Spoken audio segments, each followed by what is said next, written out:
I first heard about the Millennium Project 20 years ago? 1991 or 2. Close. Yeah, somewhere around there. And when I was at EPA, and I actually invested in them, and the return on investment is clearly my best investment. I had a portfolio. I had a portfolio of probably 12 or 15 futures projects. This one is still going. And I think the Millennium Project is a good example of constant methodological innovation. Even if you're interested in the older methodologies, they have the best encyclopedia of methodologies that's out there. So I think one of the things that they've consistently done is sort of innovate, and you're going to see sort of the next stage of that and what that looks like. And I think they've sustained themselves. This is what, the 16th or 17th State of the Future report, which is really, if you've been in this area, quite an astounding accomplishment. To be able to year by year turn these out. And maybe we'll move to a virtual, constantly updated version soon. But that is an amazing amount of sustainability. So, and I still think we're grappling with the issue of actionable, and how do we do that? What does it mean? And I hope we'll have some discussions. In the end, it's a collective problem, and you're part of the solution because you all live in institutions. You understand the culture, the institutional processes that go on that make people pay attention or not to this kind of output, even if it's done in a very rigorous and methodological way in a consistent way. So those were some of my reflections on 25 years of doing this. And I'm going to turn it over to Jerry, and I think we're going to go down the row. So Jerry will start. We have one large slide set, and Paul has a few slides. We have to, let me just, a word of warning, we have to get out of here around 1:30. So 2:30. Huh? 1:30 or 2:30 was 1:30. 1:30. Okay. So we're going to go as fast as we can, and we'll try to do some Q&As definitely at the end. Good. Okay. Hello, everybody. After that introduction, that's, if you have no further questions, that's all I have to say. Thank you, Dave. Let me take care of the commercial stuff off the bat. This is, if all goes well, maybe the last annual State of the Future report. So get your antique ahead of time. Now, I get overruled quite regularly by the Millennium Project around the world, so that doesn't mean that this is what will happen. People still want to have physical books. But the idea of doing an annual report, a slice in time, has value, but in my judgment, less so as the speed of change and knowledge and so forth continues to accelerate and get interdependent and all that sort of stuff. So this is a print-on-demand sort of a thing. So you can get this. Those that want to save some trees, you can get your flash drive. Same deal. It's got all 10,000 pages. Now, this thing has, for those of you who don't know, we give the short stuff of like 1 page per challenge in here, and the detailed futures reports a few pages. But then what's behind it is about 10,000 pages, right? So we don't expect anybody to read 10,000 pages. You pick out what you want and you keyword search and so forth, but it's all there. All of that now is in a flash drive. So if you don't like the 10,000 pages of research, you can put your own memory stuff on here. We also have it for CD-ROM. We also have it download, and now we have it in a collective intelligence system for the first time. So all of the stuff of the Millennium Project, all of it is online, all of it is interactable, and all of it can have comments and groups to discuss things and update all the time, including methods as well as the challenges. That's the theory. A year from now, we'll see if that holds force. Okay, why? The world, as we know, is in a race between implementing, and I liked what Dave said about the implementation. We have known what to do for years about all kinds of things, but we don't get it done. It's a race between implementing ever-increasing ways to improve the human condition and the seemingly ever-increasing complexity and scale of problems, and collective intelligence, in my judgment, can help. Because we put next to each other the different positions as much as possible. So it's not an optimistic statement or it's not a pessimistic statement. It is both. There is stuff in there that's scary to death. And there's stuff in there that will make you think everything's going to be fine. And the answer is it's a little bit of both. The pessimists don't know about the best stuff, and the optimists don't know about the worst stuff. So we're going to have the pessimists and the optimists together. Okay. We need a way for the world to think together, because if the United States does all these things good and glorious, it doesn't mean the world's going to work. If the European Union does everything great and glorious, it doesn't mean everything's going to work. We've got to have it as a human family. So we as a human family need a way to put our brains together in some organized, coherent way on an accumulative basis, which is not a General Assembly of the UN. That's nation-state systems, and it's a one-shot every September. That's not obviously doing it yet. So collective intelligence can contribute. I'm not over-claiming on this, but it can contribute in this direction. It is an emergent property. I do not mean a database as such. I mean an emergent property, as we talk about in chaos theory. Emergent property from the synergies among data, information, knowledge, software, hardware, experts, and others with insight that continually learns from feedback to produce nearly just-in-time knowledge for better decisions than these elements acting alone. The old days, the wise ones would be brought together, you have a discussion, the decision is made. Then along comes the internet, and people say, oh, I just search the internet, and we get a decision there. And somebody else says, no, the mathematicians like West and so forth will say, no, we put some models together and some mathematics and decision matrix, and then we'll get a decision. The answer is it's all three, and the all three so that they can interact with each other and change each other. The results out of computer models ought to change the content. The content ought to find new people with new experts. New experts ought to have different ideas. All three of these should be interactive and changeable all the time. So, we all know the reasons for this. I won't bore you. Everybody in this room wouldn't be here if you didn't understand that we are overloaded with answers. We're overloaded with goodwill. But we are not harnessing it in an obviously clear way. Who was it? Edison wrote about the energy crisis coming up in the future, and the coal will eventually go away, and oil and that sort of stuff. And we're still acting as if we're not doing very little action on these things. Okay, so the 15 global challenges, I won't go through all of these, just mention very briefly. These are the things that we track on an ongoing basis, and we'll put it in, and it's now in the collective intelligence system, available for commentary and updating and improvement by everybody. And where there are differences of opinion, we can put them together, we can put them in discussion groups, we can put them in the Delphis, and then the answers we put feedback into the system. So how can sustainable development be achieved for all while addressing global climate change? How could everyone have sufficient clean water without conflict? How can population growth and resources be brought into balance? How can genuine democracy emerge from authoritarian regimes? How can policymaking be more sensitive to global long-term perspectives? One of the things that Dave and everybody in the room to some degree is working with here. Challenge 6, how can the global convergence of information communication technologies work for everyone? How can ethical market economies be encouraged to help reduce the gap between the rich and the poor? How can the threat of new and re-emerging diseases and immune microorganisms be reduced? How can the capacity to decide be improved as the nature of work and institutions are continually changing? How can shared values and new security strategies reduce ethnic conflicts, terrorism, and the use of weapons of mass destruction? How can the changing status of women improve the human condition? How can transnational organized crime networks be stopped from becoming more powerful and sophisticated global enterprises? How can the growing energy demands be met safely and efficiently? How can scientific and technological breakthroughs be accelerated to improve the human condition? How can ethical considerations become more routinely incorporated into global decisions?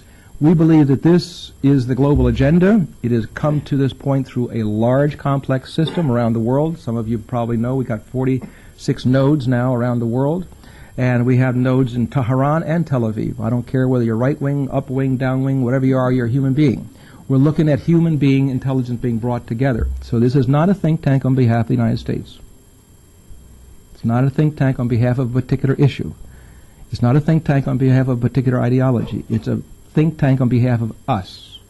So us are the ones that are supposed to be involved in it. And we don't have to agree on everything, but we've got to get it on the table and get it organized so we can feedback and learn in a cumulative way. That's the idea. Okay, now, skip from there. And seeing as how Silicon Valley always has a glitch on its demonstrations, we will see if I can duplicate that and have a glitch somewhere along the line. I have my genius next to me to make sure that doesn't happen, though. Now, so this, we have not put all the aesthetics in here yet. By this time next year, it should look quite beautiful, and you're going to go, ooh and ah, I hope. I hope you'll go ooh and ah about what it can do right now. Okay? So here's the 46 nodes around the world, just to show people that when you come in, there is a little red box there. You can click and go through an introduction. I'm not going to do that because I'll give it to you personally. The 15 challenges are down here. If I click on a challenge, let's see, and of course it doesn't come up. Why is there we go? All righty, here we go. Well, I'm an impatient guy, you know. All righty. So now, in the past, all of the 15 global challenges, all of the 15 global challenges were in this overview. So the state of the future that you got out front is now one of 11 options at this point. So if I click on Overview, you get the same one-page overview of the challenge that you get right now, and you get, as you get in a longer version, all the detail comes underneath each one of these sort of things. Okay, so in a sense, the entire state of the future is duplicated on one of the options. Now, what we didn't have in the past, what we do have now, and I am pushing hard on, is making the best situation briefing charts existed on the planet on all the major issues. This is not necessarily the briefing chart that will be done by a particular organization. This should be us, our human one. We can argue about what is the current situation, what are the most important things to know about Challenge 1 on sustainable development and climate change. And we can argue about that.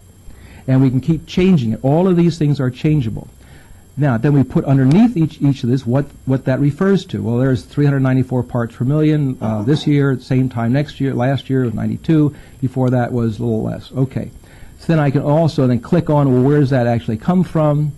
And it tells me it was just updated 5 days ago, and then I can click on to this point here and go further. So like any sort of normal system, you can go drill down. So all of these things are drill downable, and all of them are changeable, and all of them can have comments. So if I come up to here, I can make a comment. On your list of current situation, you totally left out X, and here is a good source for X. We can take that comment, we can bring it over into a discussion area, and we can bring that in and discuss it. If it needs more serious analytics to go through that particular idea or that discussion, then we can go over to another option of a real-time Delphi. And we can put that right in the real-time Delphi without leaving the platform. As an answer becomes clear, either a bimodal distribution or a consensus, but no more new information is coming in, we've got an answer, then that can dump into the situation chart or into the overview, and new questions can come in. So unlike the old Delphi, this is one of the technological, new methodological innovations, by the way. You had regular Delphi rounds, and you had real-time Delphi round list. Now here's another one, where the Delphi continues on indefinitely. And you change your questions through time. And you pull out your answers as they become clear. So it's like an ongoing stream rather than the old concept. Okay, so that gives you a little flavor. So you've got the situation charts on each of the challenges, and one of the things that I like, and I hope you will like, is the idea of reviewing the world. Because people keep saying, I can't wrap my mind around the world. It's too much. Okay, well here's an approach. Here you've got your situation chart, you go through it. Then what I can do is, it's not only drilling down as you just saw, but I can also go across. So instead of just doing the situation chart on one, I can go, give me the situation chart on water. I can see what's the current situation, next steps, and so forth. Then I can go on to the next one, on population and resources situation chart, and so forth. So within like 15 minutes, I could go through 15 situation charts and see what's changed, how the world situation is going on. This can be like a mental exercise to get a feel for the whole world. Now, this also has the idea of news feeds. So each of the 15 challenges also gets its own news feed. New news feeds can be added. Old news feeds can be deleted. Information can be rated. And it tells you where this information is coming from down this side. So if there's a source of information on news feeds that you're saying, wait a minute, you're leaving out the best information there is on this. so we can add it in. Or something else is consistently so-so or not quite relevant, then we can delete it.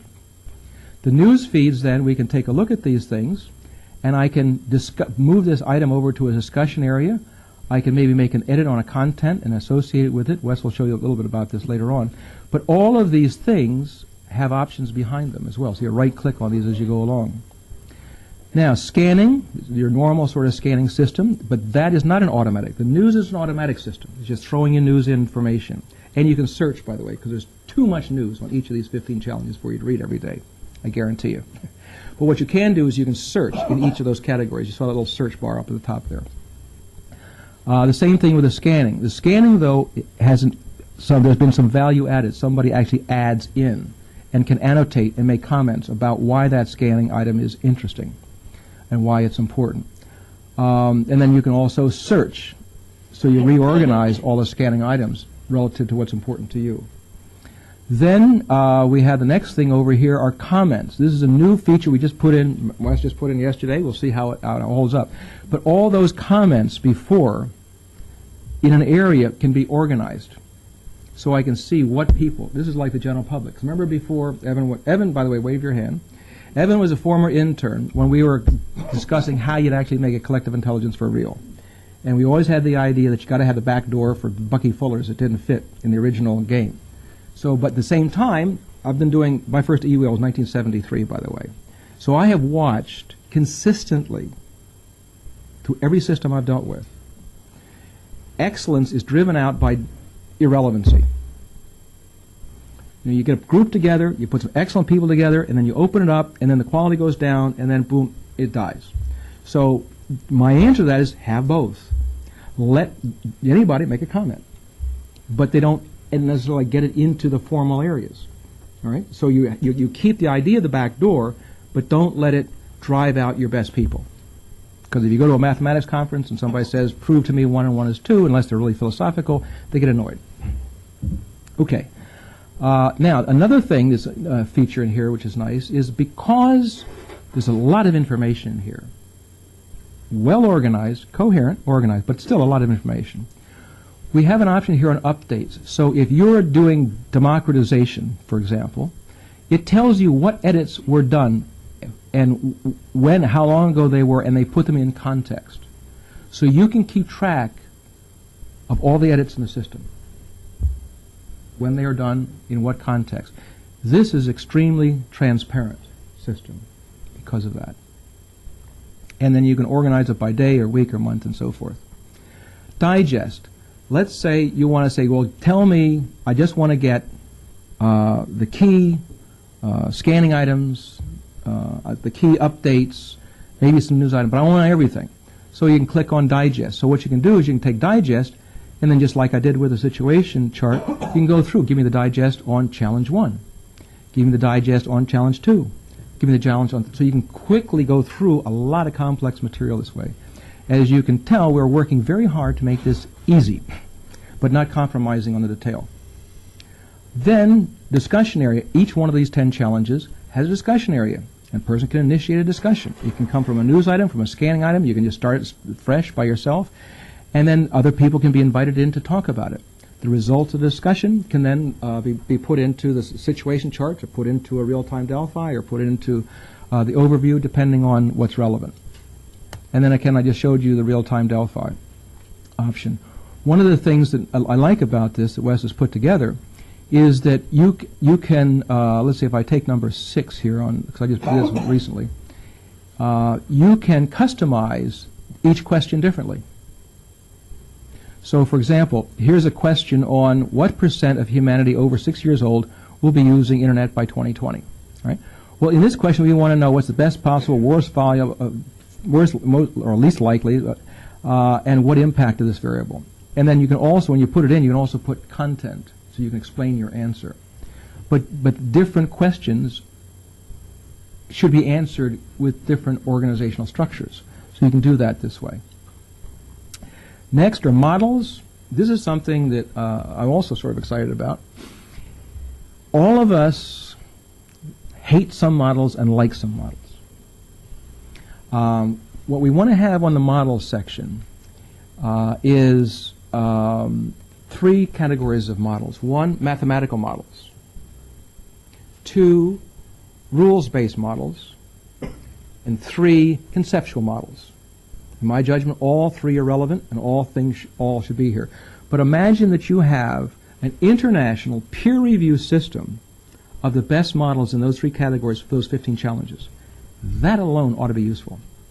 So then when you run the model and it comes out with something that doesn't make sense, you can jump over to the discussion group and say, that model makes no sense because it doesn't have this variable, and this variable, and it totally throws off the forecast.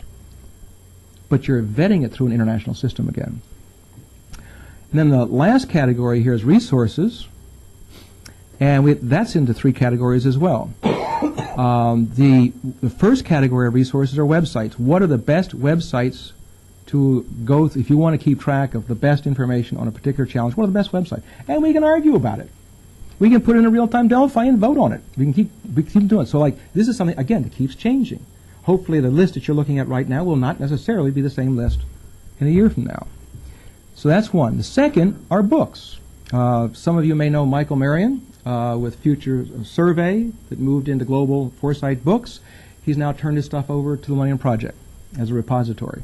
So these books then are in here. So you can take a look at the book. You can click on one of the books that are selected by his book review system, read through it, and if you want to, you can order it. Then the third category under resources, when it goes back up here, are papers. Is Paula Gordon here? Paul is one of the first papers to go in the system. I was clearing off my desk.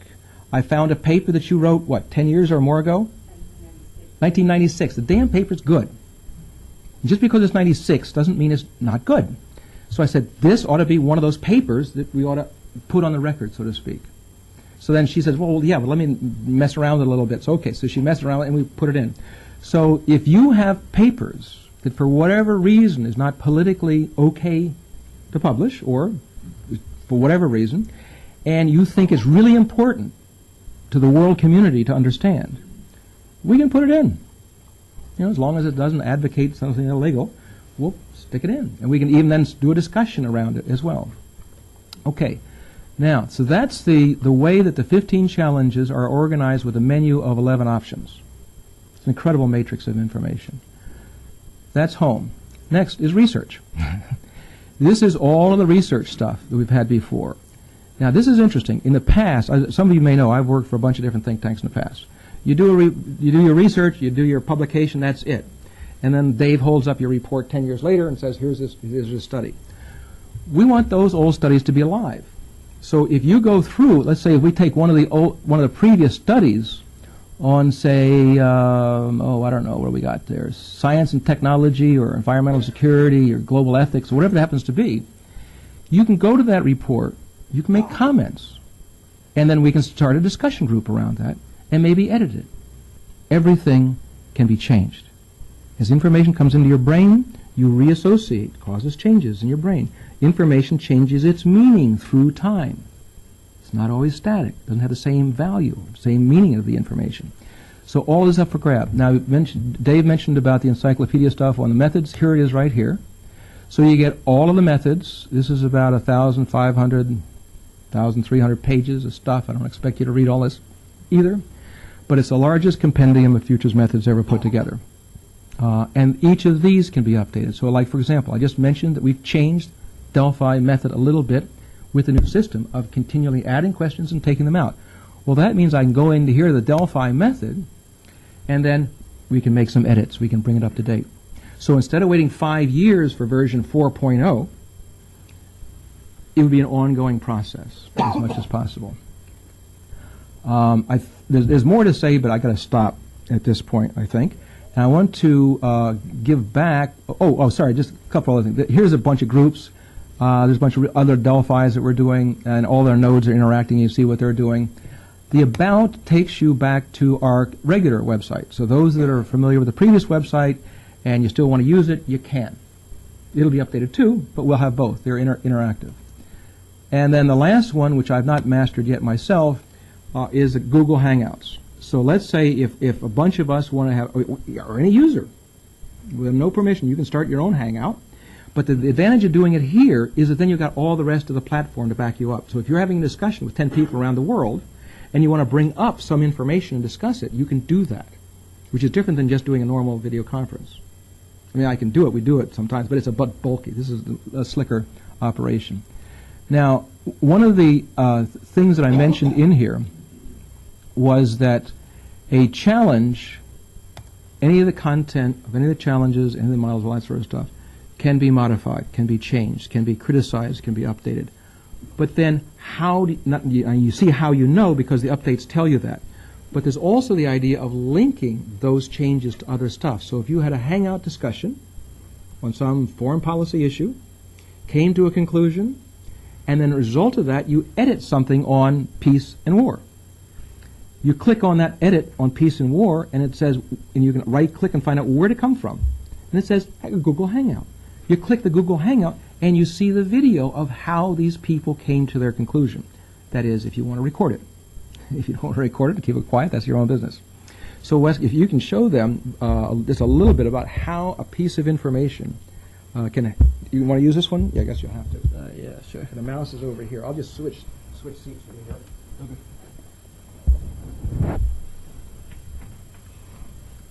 Now, while he's doing that, Wes, we went through a process of trying to find a hotshot person who would understand what we're talking about. And we take a chance with us because they're from here still here. And Wes goes away a couple of things that I'll embarrass him about. One is as we're talking about what we wanted to do, the four of us were on a video conference doing interviews. And he came up and said a couple of times, well, actually, I ran an independent experiment on it a couple of years ago, or a year ago, and I found this. And I said, whoa. He didn't wait for a contract to do the discovery. He didn't wait for a college paper assignment to do the discovery. He said, that ought to be figured out. I'm going to try to figure it out. That's the attitude of the guy. So Wes is our Chief Information Officer, and he wrote all the job for the job to see.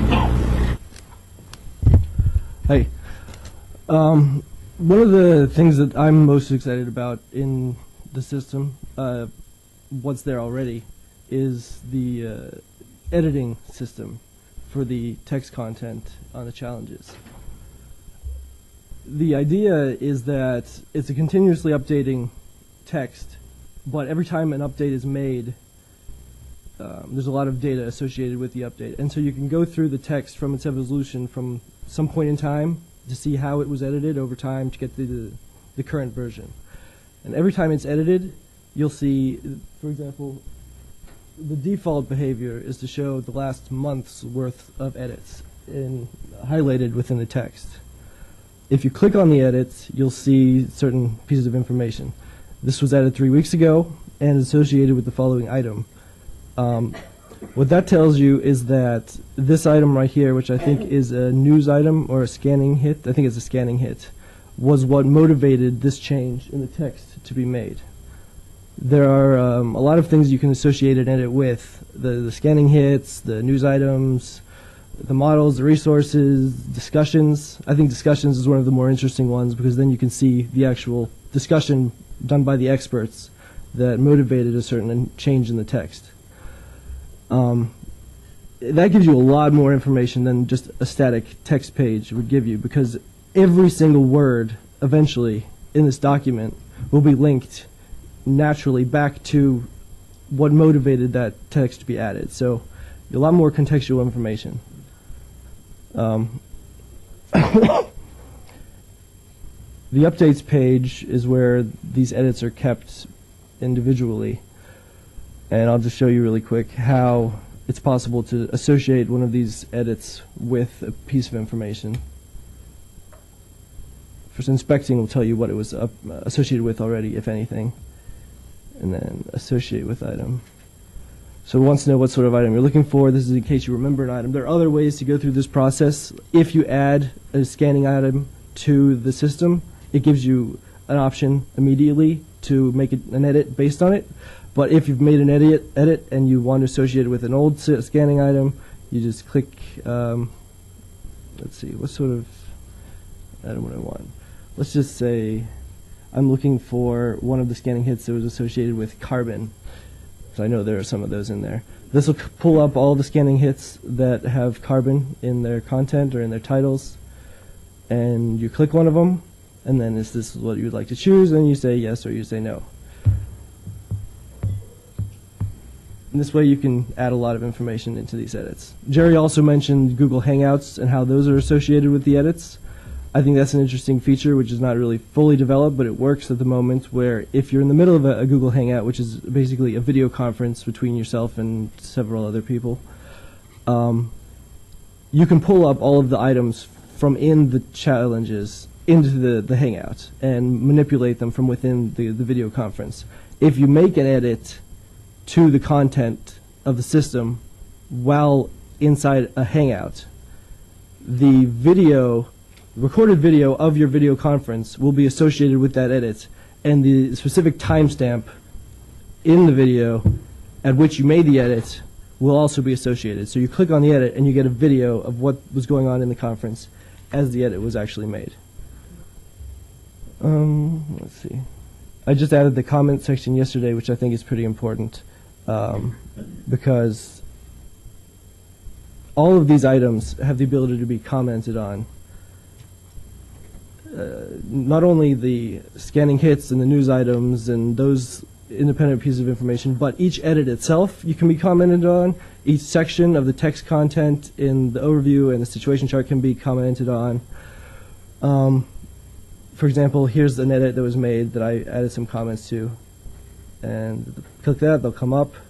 And then if you go over to the comments section, it'll show you the most actively commented on items in this challenge over the past certain time span. So over the past week, these were the most active conversations. You can go hour, and over the last hour, what are the most active to get really up-to-the-date conversations if you want to join in. And then for the year, for the big stories. This is different from the discussions in that comments can be made by anyone who has access to the system, a subscriber or a viewer or whatever, whereas the discussions are supposed to be available only to the experts. You're going into the discussion to see what an expert has to say. And then if you're a layman or somebody who's not actually part of the system in an expert capacity, you can still comment on the outside of the discussion or on any of the comments made within this discussion, but you're not actually added to the discussion. Thank you. Okay. We'll switch gears over here. Now, I know that you're getting one bath of a lot of stuff. I apologize. But one of the things that you can do here, if you come on yourself, even if you don't sign on, even if you're not a subscriber, you can come as a straight tourist, is you can click on this thing here about introduction. And it'll give you this little next arrow, and then you can take yourself piece by piece through it. If you say, I got it, I don't need any more information, you go over to the left side, and you click off skip the tour. But just to very quickly, just give you a sense of what it's like. It explains all of the various elements that we've been talking about as you go through. Well, what is this? Right, click on that thing. It's telling you how to use the system. Click this one? Look where the arrow's pointing. Oh, right. So I got to do this one. Yep. Create it. So I go next there, right? Yep. All right. So that's later on. You can sort of take yourself through that. Now, what I'd like to do, who prefers to go? Either way is fine. You want to go in straight order, or? It was Leon, right? Yeah, Leon? Okay. Anybody doesn't know who Leon Firth is here? You know, actually, what are you, a philosopher type? You know. Leon just did that. You want to hold up the report there? Evan, you got it? Oh, there you got it right there. Just did this great document. I was very pleased to be part of the team. There's several people in the room here part of the team as well. It's damned important for us to get the global perspectives, futures perspectives in the strategic planning process in the United States, let alone the rest of the world. I gave a briefing on your system, by the way, Leon, over in Korea a little while ago. I hope this report is well received, and I hope that the Millennium Project and its collective intelligence approaches will play a role. Leon. So what would you like to hear? The truth. What's useful?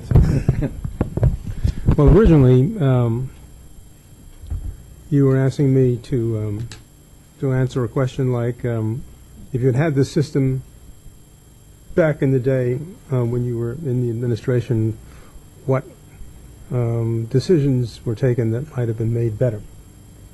And I began to think about that and eventually concluded that it was like saying if you had Gatling guns at the time of the Revolutionary War, how could Washington have done a better job of mopping up the British? Or if you're in London, maybe the question would be reversed somewhat.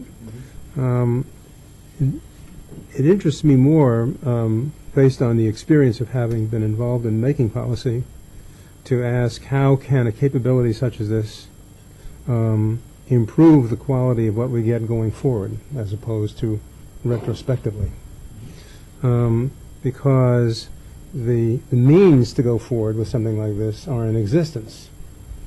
A decision to go forward with it does not require $1 billion and a 10-year R&D program. It requires a political impulse to bring something like this into being in close connection with policy. So as I sat listening to your presentation, I threw out my former notes, how's that for the usual dramatic opening, and began to think about the policy planning process. Ordinarily, what we call the policy planning process resembles a mill for producing crisis management options. Very little time, very high pressure, and ordinarily under hostile fire, whether it is from an enemy, an insurgent issue, or never to be appeased or reconciled political opposition. But it's aimed at producing specific policies, that is, statements of how power will be applied to results. And very seldom is it aimed at analyzing the actual systems by which policies are planned and or executed. The principal figures of an administration don't have time on their own to revise the system. They tend to work with the systems they inherit, and they may or may not give much thought to how the characteristics of those systems limit the range of things that they might think about or take action on. But they do. It's like the characteristics of a musical instrument, and you have to wonder what Mozart would have written if in his day it had the equivalent of a modern concert scale grand piano instead of something that had to be pounded hard to make music. So I want to spend a few minutes talking about the policy planning process as opposed to specific issues that this process churns out. And this is an area where I think that what you've been developing should create new possibilities. In the high-speed, hothouse atmosphere of an administration at the most senior levels. The first requirement when you are dealing with an unfamiliar policy issue, and by the time these issues get to the national level, they should be unfamiliar, otherwise somebody else should have been solving them. The first requirement is to get a sense of the structure of the elements of the issue, especially the way in which segments of the issue interact with each other. As you know, our system is organized around encapsulated expertise by bureaus, agencies, and so on. But the way the world works is everything is highly interactive with everything else. And the system is not that good at asking questions about those interactions. So I think, as I look at the briefing materials, that the very first thing that you could use this thing for in a policy planning process is to scan for the structure of the questions, the way in which issues and forces interact, especially the question of their interaction. In complexity, you have to accept that it is very artificial to designate one force as driver and all other forces as driven. The requirement for wisdom or mindfulness about policy is to have the sense that change anywhere in the system induces changes throughout. And then the question is how do these elements relate to one another, and how do they move each other in a dynamic rather than a static sense? I think this is very compatible with what you've been describing as the characteristics of the systems that you've been defining. So if I transpose that to the question of how policy should be made as a system, it comes down in language that I've been using to this facilitates the conjoining of foresight as a disciplined process and policy as a disciplined process responsive to it. That would be its first and highest contribution, and it seems to me that one of the places where you would connect this piece of equipment is in the policy planning mechanism, and the way in which that could happen is relatively simple, hard to get, but simple, and that is the President indicates that information about policy should be formatted in such a fashion as to identify the principal issues and their interactions, as opposed to the standard method, which is to dissect the thing out into issues and to pick one arbitrarily or for political reasons and concentrate on how that one factor is going to somehow influence all others. We can call this AKA the golden bullet, the silver bullet, which no one ever really finds. So my first response to your question about what role can this play in a real-world policy planning process is to be inserted for the purpose of scoping the question and of making sure that there is a minimized chance of going into action with policies that have failed to recognize critical questions and to deal with them first. I mean, it's an excellent system for identifying the component issues of a dynamic issue and for helping to focus on what it is that needs to be understood about that issue before you send troops to the field or money into the pit on these things. And that, I think, would be a very high contribution. However, you talk about noise in the system. There's only one way to make sure that a system like this can be run or chaired in a fashion which permits respectful hearing of different points of view, but the power to suppress the noise at the end, and that is if it's connected to a president who wants to be sure that what is sent to him has run through this kind of discipline. So I think that's the basic way in which this connects to a real policy process. It obviously connects very well at lower levels in the system. It's the kind of thing that you'd want to see analysts in the policy shops of the executive branch agencies using. It's the platform for discourse that you'd like to be able to resort to when people say you want to get everybody on the same page. It isn't at first that you want them to embrace the same solutions. It's that you want them to have the same conception of what the hell the problem is to begin with. And after that, the search for what is the right action begins. Otherwise, it's more like, what is it, roller derby? Where where the sharpest elbows may win the game. So I'll stop there. If people want to follow that up later, that would be fine. Thank you, Leon. You have some slides. You want to use those? Or I have a couple slides, but I might want to start out by trying to imitate Leon. I don't think I could do nearly as good a job, but it's a nice model to try to follow. And first I'll throw out the notes, but maybe I'll get back to the slides. You can use mine. They're reusable. Reusable notes. Okay. I was going to start anyway with some general observations, saying the same things Jerry has said in slightly different language. Many years ago, I used to be a futurist. I worked at the Department of Energy. I was responsible for long-range energy forecasts, and I rebuilt a lot of the econometric models to make them more accurate in predicting energy. So I'm very much tuned into the requirements of the mathematical way of doing things. But if you work in a serious way with mathematical models, you also know they have very serious limitations.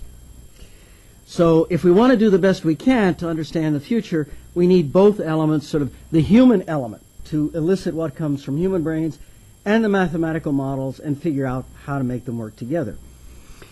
One of the projects I worked on long, long ago was the phase 2 of something called the Global 2000 report. Dave, you emboldened me to talk about the more recent past. About 1980, I think this was the last of the really serious big quantitative models. And Jimmy Carter said, you government agencies, you have all been working very hard on understanding and modeling your own sectors. But what happens when you consider the connections and put it all together? What if we make these models speak to each other? What happens? And what happened was you came up with a totally different picture of the world. The feedback effects between sectors and between nations are just totally essential in driving the future. And so somehow or other, if we care about the future, we have to try to understand that. Now let me say the reason why I'm here, it's not because NSF asked me to come here. I'm grateful they're tolerant of me coming here. Nothing I say here represents the official views of NSF. But I'm really here, frankly, because I worry about whether we humans are going to survive or not. And every hard problem I've seen, from building an airplane to a better car to an econometric model, you aren't going to find a solution that works if you don't think about the problem. And if all you do is follow lots of little astrology rules, I went by the book, I did this little thing, I have my stovepipe, I fought my turf, if nobody thinks about how to win the war for survival, we won't win it. We need a vehicle for the highest level of intelligent thinking about how to survive that we are capable of. And it seems pretty obvious that to do that, we need to bring together serious thinking from around the world, not just protocol bullshit, of which there is plenty. We need to find a vehicle for bringing it together. Now, the system Jerry has just described is clearly the alpha version, first version of a new direction. And anybody who's discovered the ways people can screw up in the world, you know it's not going to be perfect. But this is where we start. Jerry is starting from the only framework I know of that really brings together really substantive discussions from all over the world in an integrated framework. And so if we think it's imperfect, our first duty is to try to figure out how to help and how to help make it better. Because the responsibility itself is a matter of kind of life and death. So now maybe I'll play with my little slides, okay? If Is there one here? They should be here, yeah. Okay. There are about 3 of them. Let's see, now why is this not taken off? Let's do it this way here. Ta-da! Is this, no, that's not it. Did they load them on here? Do you know if they got... Ah, Warbos. I heard of him. Okay. Okay, hold on here a second. Here we Okay, go. so at a certain point, when the energy trends got to be depressing and not easy to change, I shifted over to NSF for several reasons. And one reason is it gives at least some vehicle for trying to change those trends. So my present position at NSF, there are 3 core responsibilities. One of them is a program called Energy, Power, and Adaptive Systems. One is Intelligent Systems. And one is some hairy quantum stuff you might call a wild card. In the energy area, a year ago, NSF asked me to give a broad talk on all the things going on in energy at NSF. It's posted on the web at the director's website. I don't want to belabor that, but the people who came to this meeting from engineering departments all over the nation wanted to know, what are the opportunities for us to contribute? How can we make a difference? So if we jump to the next slide. The problem is the amount of money to fund research. The funding rates have dropped dramatically in the last 10 years. Something like 2003, we were able to fund maybe 30% of the proposals that came in the door in my area.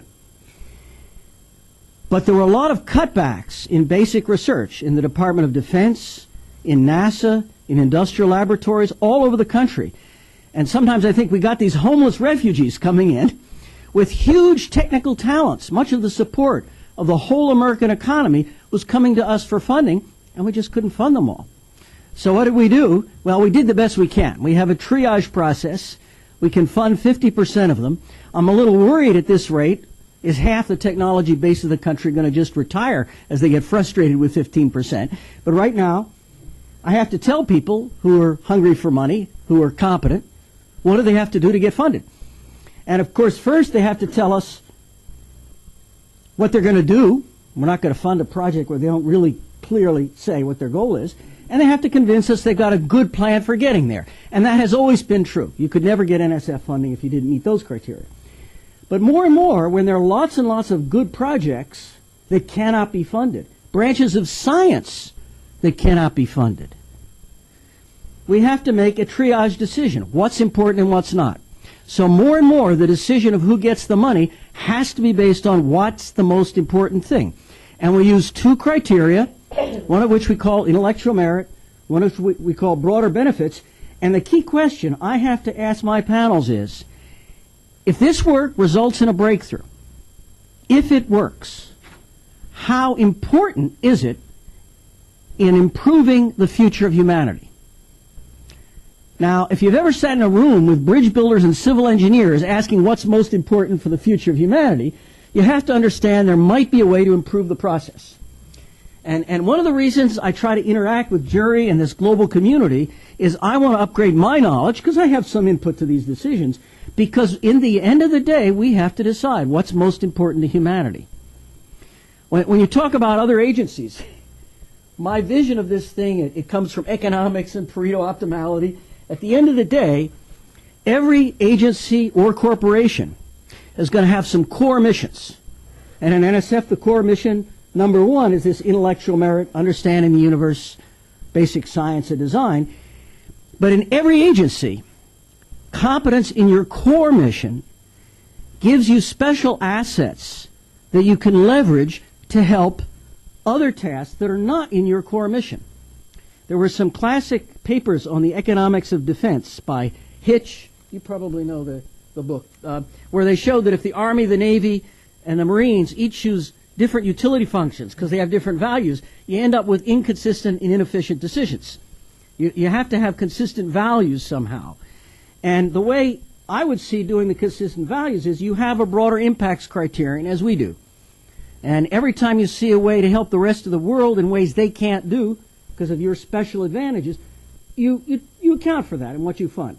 So this broader benefit stuff is really, really serious. Decisions at all levels of the government, you ultimately have criteria you're playing to, and it's important that these criteria really reflect where you really want to go in the world. So final slide. Another reason I'm interested in what Jerry's doing is from the other end of it, not as a user, but one of the areas we've done a lot of work on is trying to understand and build intelligent systems for engineering, like aircraft, electric power grids, but also to understand how brains learn to be successful over time. There's a lot of neuroscience that just studies things like gates and chemicals and molecules. That has its role. But we're interested in the functional issue. How do you achieve intelligence? What is the mathematics of intelligence? And we have learned a whole lot in recent years about those questions. A lot of this hasn't got out yet. It may be like a wild card a few years beyond Kurzweil. There's really amazing stuff we already know. And I've been asking myself, how does that apply to the kind of thing Jerry wants to do? If we want societies, if we want people working together, public and private, whatever, if we want to work together to solve very hard problems, what are the requirements for something like collective intelligence, for being able to work together more effectively to achieve a goal? Can the mathematics of intelligence give us some idea of what we know? Well, one thing that's very obvious if you study something like a brain is that foresight and prediction are absolutely central elements. You can't achieve a better outcome if you have no idea how things work and where you're headed. And that's kind of comes back to why this is an important effort. But that's only part of it. There's also a thing called option generation. And I think that's part of the role of this system. But the bottom line is there are a lot of things you need to do to build up intelligence. We haven't got them totally embodied in the new web page. We got a few generations to go. But I think it's a really important challenge. So, thank you. Thank you. Okay, we've got some time for questions because we're webcasting. I want to make sure. I think we got microphones. So please raise your hand. If you got a question, just tell us who you are, where you're from, and we'll start. And also, if you want to address the question to a specific person. Andy? Look at your mic. Hold on.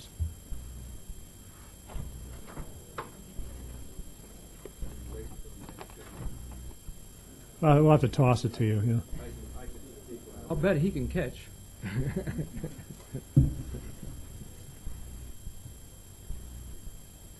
Very much. Andy Reynolds, Department of State. Jerry and the team, actually all of these folks. We just had the benefit of Global Trends 2030 from the DNI, the publication, and I wonder just simply, did the team, which went extensively around the world to build consensus on the document and on the forecasts, did they also benefit from the Millennium Project and use your Delphi method to help identify issues that they thought were gaps, for example, that they thought should be analyzed in the process? Thank you. Anybody here from the NIC? Anybody here from the NIC? Going once? Going twice? No? The very first ones, we were more formally involved. A lot of our people are involved, but not as Millennium Project. They asked about methods and so forth in the early days, and they don't need us for those now. They've learned independent. We take the report. It's in the collective intelligence system, under resources, under Challenge 5. And as we gin up and open this up to everybody, that I am sure will be one of the discussion items. As a matter of fact, Andy, if you want, you can come into the system, go into Challenge 5, and you initiate that conversation. What do you guys think about the NIC report? Yep, right here. Chow Chen, Bethesda, Maryland. I have two questions. First is this: how to update or addition from the people outside the system, and is this a system going to break down from the world to the region or the nation? Thank you. In the organization of the 15 challenges, you'll see an outline for each challenge. The outlines naturally have to be a little different for each challenge, a little different, but some things are in common to all of them. One are regional considerations and countries within those and sections within those countries. So you can go to a challenge, scroll down to the bottom of the table of contents, click on Latin America or whatever it was, or Middle East, and then those areas specifically to that challenge for that geographic area. So yes, we do the local, we'll also do the global together. To your first question, this is something that is in motion at the moment, but here's where I am at this point, and don't be surprised if Wes contradicts me in the next couple of seconds, because we're still in process on this. But a think tank is supposed to be able to do that. This is the difference between a regular organization and a think tank. You sort of like have some arguments and you come up with some good answers. Now, the way we see it right now is you have about 2 or 3 editors that actually will handle the edits at this point, because we're just beginning. They are fed from the leading experts or facilities for that challenge. Like, for example, in energy, one of those is Paul Werbos here. Then within that challenge, there might be 50 to 100 reviewers. Right now, there's something like 100 reviewers in some of the challenge, and some have only like 11 to 12, because we haven't finished finding the best people and inviting them yet. So you've got your final editor, or editors, plural. You've got your facilitator or leading experts for that challenge. Then you have a whole lot of reviewers. And the reason there's 50 to 100 reviewers is because we're all busy. I mean, everybody in this system is busy, too busy to do what we're asking them to do. So you might only have 5 reviewers on something out of 50 or 100. That's okay, because not everybody knows everything about a particular area. So you're in the areas you're in. And then those suggestions then go back up to facilitator, and they can approve, and then say, then the editor can stick it in. Now, below the reviewers are also subscribers, people who have, their company or their government has bought an access to the system, and they can make suggestions. The suggestion isn't automatically going in. It goes to reviewers. So there's a peer review process, But unlike a professional journal peer review process, we don't say here are the 10 reviewers and you got to get 3 to say yes, and then wait 6 months before it goes in. That's why we got 50 to 100. So if the reviewers, if I only get, let's say I got 5 reviews within the first couple of weeks, first couple of days, then that's enough, in my judgment. It may not be perfect, but that's where it is. Then you also have the 5th or 6th level at this point, the general tourist who isn't a subscriber. Like anybody in the room can sort of come in, and you can make some comments. And we can see those comments. And those comments can inform us to discuss it, then go up through that little quick hierarchy. That's where it is at this point. Wes, do you want to? Yeah, we're starting to get close to the 1:30. Okay. Yeah. Let's do one more, see how far we get. The regional stuff. Hi there. Regional first. Yeah. Thank you. Just a quick question. I'm from the Embassy of South Africa, and my question relates to the... Your government was the first government to buy. Great. Congratulations. It's your saw that Ministry of listed. Science and Technology. It's the Science and Technology Department. You first government to buy. Congratulations. Oh, that's great.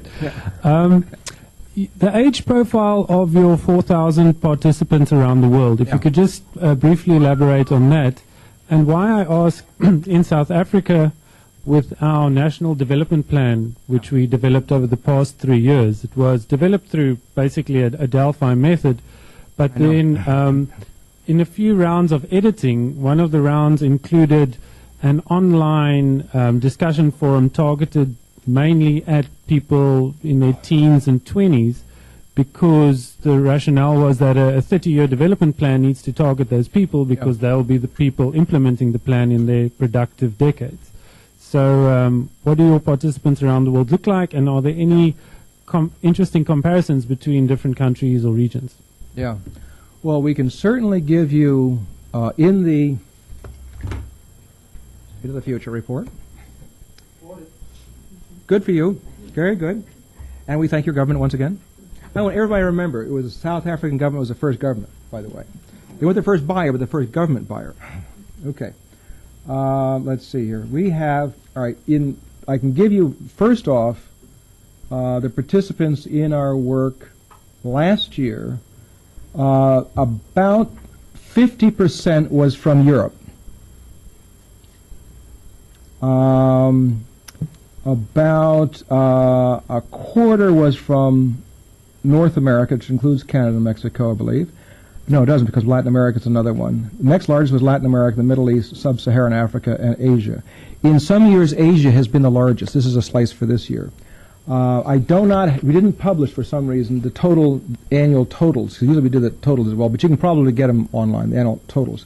So we also this year, the largest number was academic, then other, whatever that was, government, private sector, then NGO. It varies a little bit over the years. The age, we have not, I don't know, we can do this, but when we do a Delphi, the new Delphi that Wes has put together, when you can customize it. So you say, what are the demographics I want? You put in whatever you want, and then you get a scale that you want. And we have not usually asked for people's age, but different Delphi studies we've done have asked different questions. I can't tell you right now the average age of our people. I would suspect it's over 30. I expect the education level is somewhere between a master's and PhD. I think the largest number of all of our years put together, Asia I think is still number 1, Europe is number 2 in regional stuff, then North America, Latin America, and Africa. Yeah. And we're very happy South Africa has been one of the active members of the Millennium Project for a long time. As a matter of fact, for the record, when the first South African citizen went up in that quick reusable citizens test, not the 2 year, but the red was a South African, and that was up when we were at CSIRO, or whatever it's called, the science thing there. Same day we opened up in South Africa. So we got a lot of nice carbo with you guys. Yeah. We can do one last question, then we're going to have to get out. We can obviously move the conversation outside, but over against the wall here. Yeah, I'm Jim Disbrow, and I'm with the Millennium Project in a couple of different capacities. But I have a question for Leon Firth, dealing with complexity analysis and the union with strategic good analysis. How do you see the strategic goods and the complexity analysis intersecting within this structure. And I'm thinking particularly in terms of the ones that were mentioned earlier with the food and energy, but I would also include environment, which I think was part of the climate thing, and water as four strategic goods, because it's really at the nexus of where all these emerge as strategic goods that you have conflicts. But anyway, could you comment on that, please? I'd like for you to just expand the question a little bit. It's like being served a huge slice of, you should excuse the environmentally incorrect image, but of prime rib. Big, juicy, falling off the plate. Let me hear this again.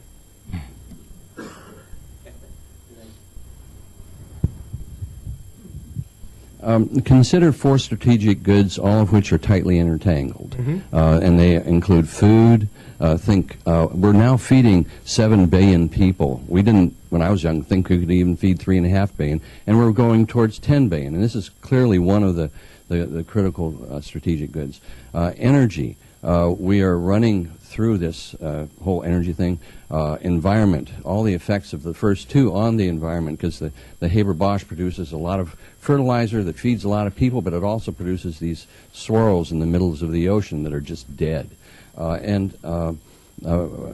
Water. So we've got food, energy, environment, and water, where water is another constraining resource and is predicted to be a major global warfare causer. But we haven't seen any because people actually do cooperate over water. So could you comment on how this process that we're unfolding now might contribute to the understanding of that at that nexus? One of the things that attracts me to the process is that it's iterative. I'm not sure that policymakers can use a continuously shifting stream of information. They have to sample rather than be plugged in constantly. But the people who formulate policy choices and images of what may happen are in positions where they can more or less keep up with the sampling frequency of the system. And if I understand your question, it is how does the system help you come to grips with the interactions among these particular drivers?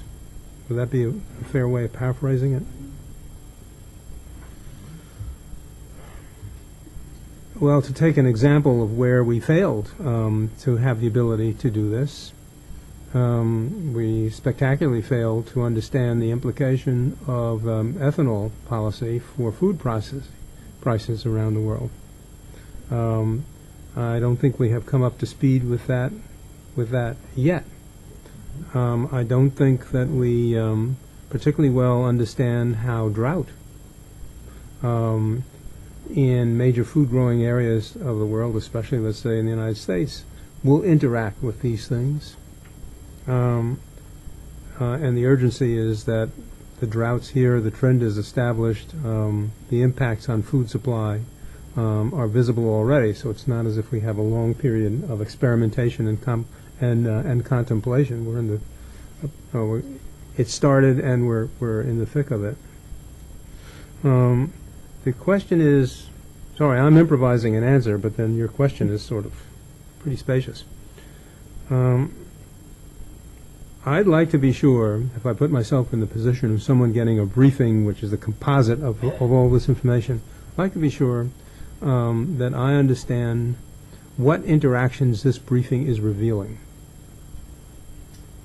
Energy prices, fertilizer, transportation, food, consumption patterns, changing levels of wealth, and shifts in the demand structure of regions of the world. Because otherwise, what will happen is that there will be a seemingly clear, but actually too narrow assessment of what is interacting with what, and you come out the other end with a crimped idea of the range that the policy has to cover.